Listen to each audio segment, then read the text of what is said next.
é importante demais a sua vinda aqui ao programa para a gente falar sobre essa informação envolvendo o ex-presidente da República, o senhor Jair Messias Bolsonaro, que foi julgado.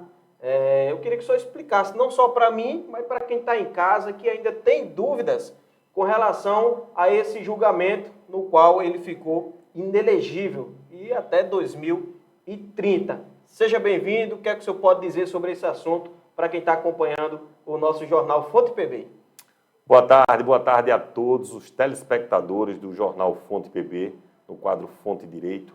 Como é o nosso compromisso, né, Pedro? Todas as quartas-feiras nós estamos aqui trazendo alguma informação que seja relevante, que seja importante, para que a população como um todo, os nossos telespectadores, fiquem bem informados acerca de fatos jurídicos que estejam acontecendo no momento ou qualquer outro assunto que seja importante para trazer conhecimento e trazer informação a todos os nossos telespectadores. E nessa semana, né, Pedro, como não falar desse assunto tão debatido, que foi o julgamento do ex-presidente Jair Messias Bolsonaro pelo TSE, onde o mesmo foi declarado inelegível pelo TSE em razão de uma ação movida pelo PDT, pelo partido PDT.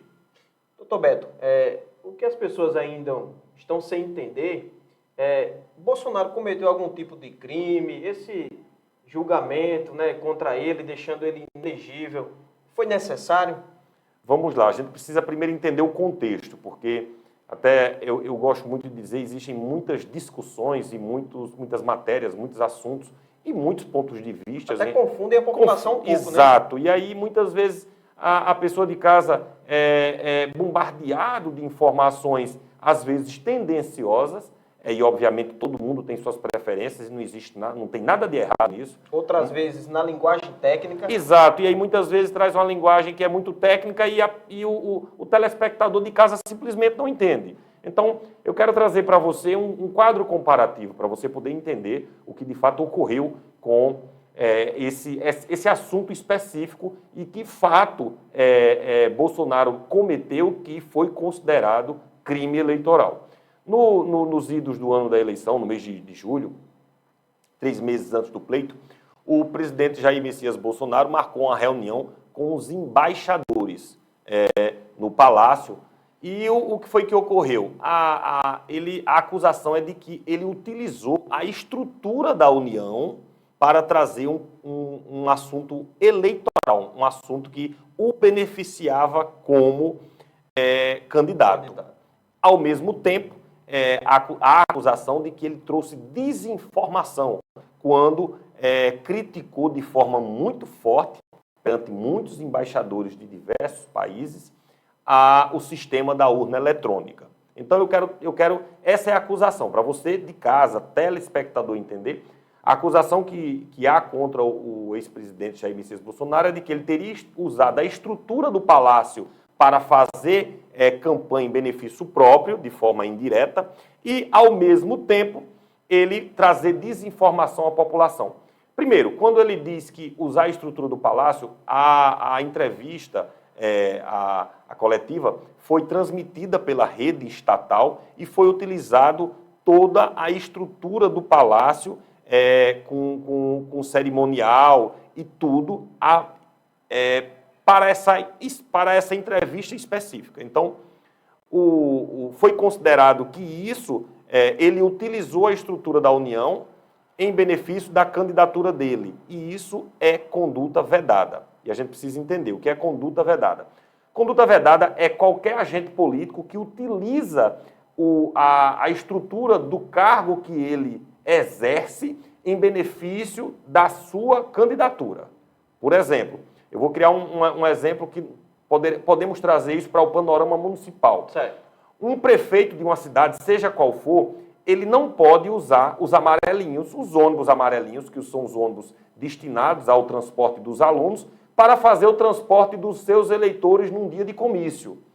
Porque, apesar de ele ser o gestor da cidade e ser quem determina para onde os ônibus amarelinhos irão ou não irão, isso não significa que ele pode utilizar estes ônibus, que são do município, com combustível pago pelo município, com motoristas pagos pelo município, para fazer transporte dos seus eleitores para um dia de comício eleitoral dele, por exemplo. Então, a gente comparando, a acusação que pesa contra o ex-presidente Jair Messias Bolsonaro, a mais forte, é essa, Pedro.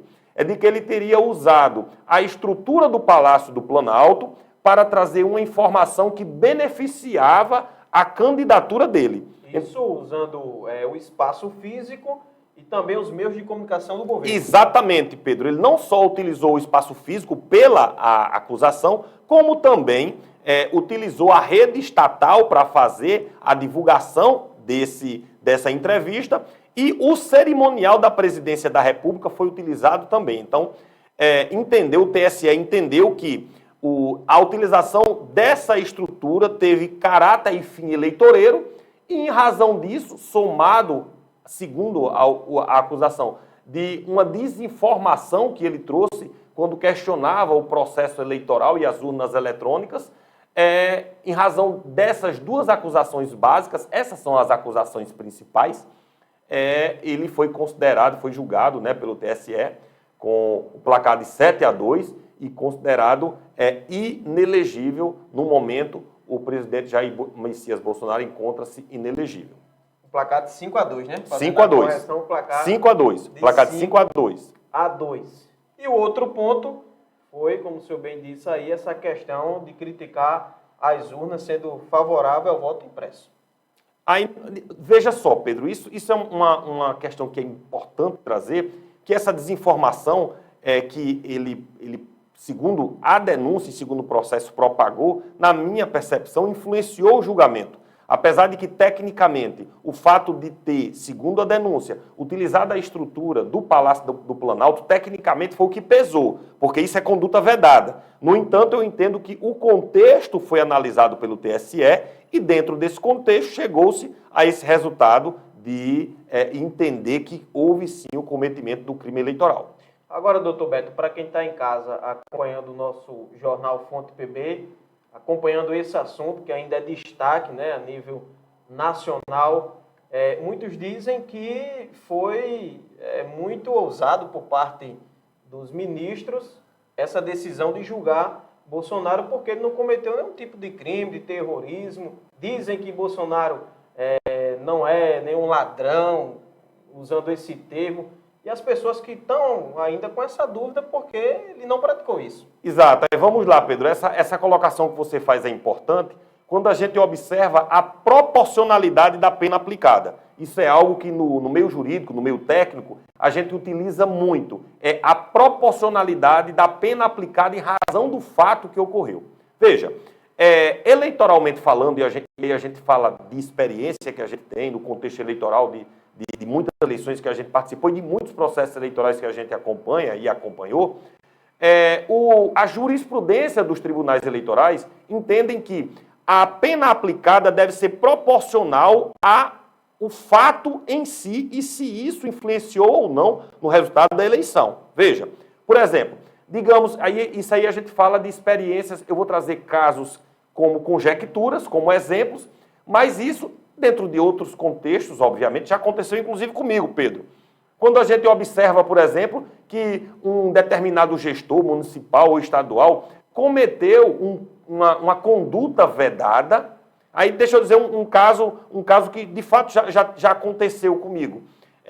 Eu já acompanhei um processo eleitoral que, em tese, teria sido cometida uma conduta vedada, No entanto, Pedro, o prefeito ganhou a eleição de 2-1. Veja, quando a gente 2-1, 66% a 33%, mais ou menos. O que ficou comprovado com o resultado do pleito? Que aí, digamos, eu estou só conjecturando, digamos que o candidato a prefeito tenha sido acusado de... O que seria uma conduta vedada dentro desse contexto, Pedro? Seria ser acusado de ter dado um saco de cimento a José. Vamos dizer, uma linguagem que as pessoas podem entender em casa que é mais simples. Digamos que o candidato a prefeito foi acusado de dar um saco de cimento a José.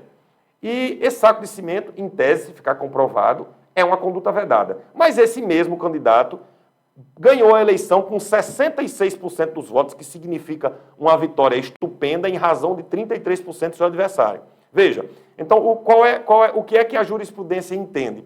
A jurisprudência entende que tem que ser observado, eu estou falando isso tudo em tese, pessoal, não estou falando de caso concreto, para ficar claro para todos que nos ouvem e também para os técnicos que nos ouvem, enfim. Tem que ficar, o que fica comprovado nesse caso, que o ter dado um saco de cimento, apesar de, em tese, ser conduta vedada, e a gente não sabe se isso ficou comprovado ou não, porque a gente está trabalhando com conjectura, não influenciou no resultado do pleito eleitoral. Ou seja, não foi decisivo a vitória do candidato. Exatamente, Pedro. E em outros casos, isso já aconteceu em processos aqui nas cidades ao redor, onde houve uma diferença muito pequena de voto, quando tem um processo eleitoral, isso é observado e é pesado na proporcionalidade da aplicação da pena. Ok? Então a gente precisa entender isso. Nós precisamos entender que a conduta vedada, obviamente está prescrita na lei, mas a jurisprudência eleitoral diz que tem que ser observada a proporcionalidade da pena aplicada à conduta praticada. Aí é onde chega nessa linha tênue do direito que que o julgador pode puxar o julgamento para aquilo que entende que deve ser aplicado. Então, o fato concreto é que o TSE entendeu que a conduta praticada foi conduta vedada e que aplicou a pena da inegibilidade do ex-presidente Jair Messias Bolsonaro. Mas, por exemplo, tiveram votos divergentes no TSE. E um dos ministros, o ministro Arthur, deixou claro que achava desproporcional a aplicação da pena de inegibilidade ao ex-presidente Jair Messias Bolsonaro, em razão desse contexto com os embaixadores, sobretudo por ter perdido a eleição. Então, veja, de fato, se nós observarmos, não influenciou no resultado do pleito eleitoral, tanto que ele perdeu a eleição.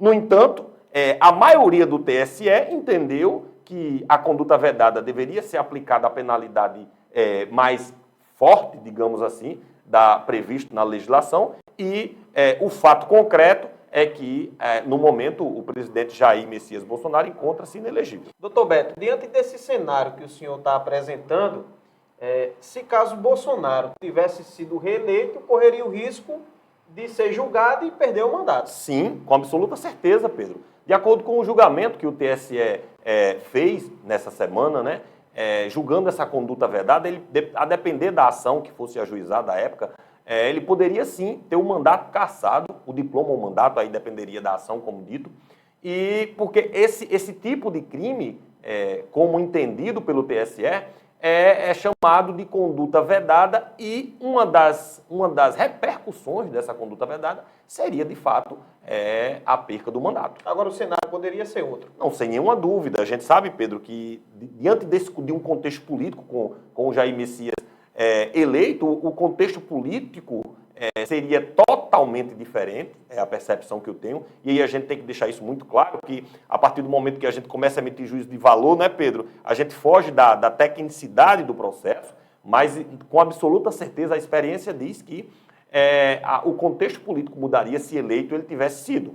E é bom deixar claro que estamos aqui tentando explicar para as pessoas, através do nosso quadro Fonte Direita, aqui no Jornal Fonte PB, o que de fato aconteceu sem estar nesse enfeite político, né? Verdade, não é meu interesse de modo algum trazer nenhum juízo de valor em relação à opinião do que de fato aconteceu.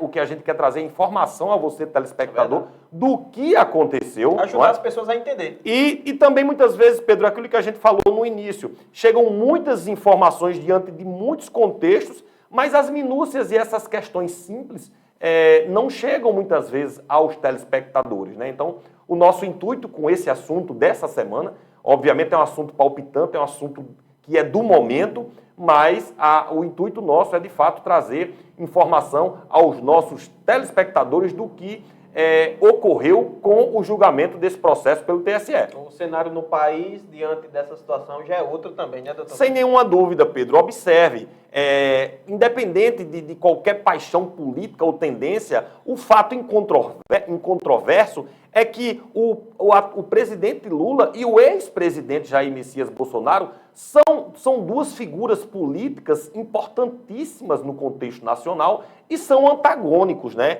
Então, o que de algum modo é um contraponto do outro, dentro do contexto político e dentro do contexto da sociedade. Isso aí a gente não tem como esconder. E a gente sabe que todo esse contexto é importante que a gente traga a discussão, traga a reflexão aos nossos telespectadores, mas o intuito do quadro Fonte e Direito, como dito, é deixar apenas você bem informado dos fatos jurídicos que estão acontecendo na sociedade no momento. Aproveitando esse assunto, doutor Beto, é importante destacar, teremos aí novamente outra eleição. Verdade. E ficam os alertas, né? Para quem vai se candidatar. Ficam os alertas, sobretudo, para os gestores que possuem o poder do cargo público, né? Porque, veja, a Justiça Eleitoral, de algum modo, tem dado uma mensagem muito forte a todos os que detêm o poder político de que não vai aceitar nenhum tipo de utilização da máquina pública em benefício próprio. Então, quando o TSE dá uma mensagem como essa, que diz, nós deixamos inelegível um ex-presidente da República, porque se nós observarmos, Pedro, é a primeira vez que um ex-presidente fica inelegível pelo TSE. É verdade. Pelo TSE, eleitoralmente, é a primeira vez que um presidente fica inelegível. Então, o TSE dá uma mensagem muito forte e, obviamente, essa mensagem forte do TSE traz uma repercussão jurídica e jurisprudencial para os TREs e os juízes eleitorais, que é quem irão julgar os processos eleitorais na eleição do ano que vem. O senhor já enfrentou muita coisa, né? Já tem muitos anos de experiência. Nessa questão eleitoral, Pedro, a gente já enfrentou muitas situações, graças a Deus, na grande maioria delas, na verdade, todas exitosas, graças a Deus, nunca tivemos nenhum gestor cassado, graças a Deus, mas fica esse alerta desse cuidado que os gestores, sobretudo, e os candidatos a qualquer cargo público já ficam alertados dessa mensagem forte que o TSE passou para todos nós. Muito bem. Doutor Beto, agradeço, né, pelo esclarecimento aqui desse assunto para quem está acompanhando o nosso jornal Fonte PB. Quadro Fonte Direito, toda quarta-feira, hoje de forma especial, diferente. Muito obrigado. Eu que agradeço, Pedro, é uma satisfação muito grande. Eu venho com alegria participar. É muito bom ouvir as pessoas dizerem, Pedro, que estão se sentindo melhor informadas diante das coisas que nós temos trazido para os nossos telespectadores. E, se Deus quiser, na próxima quarta-feira estaremos aqui novamente para trazer mais um assunto que seja interessante para todos nós, para a sociedade, Guarabira, Paraíba, Brasil e mundo. E tenha certeza que na próxima quarta, mais uma vez, você ficará bem informado com o quadro Fonte Direito no jornal Fonte PB.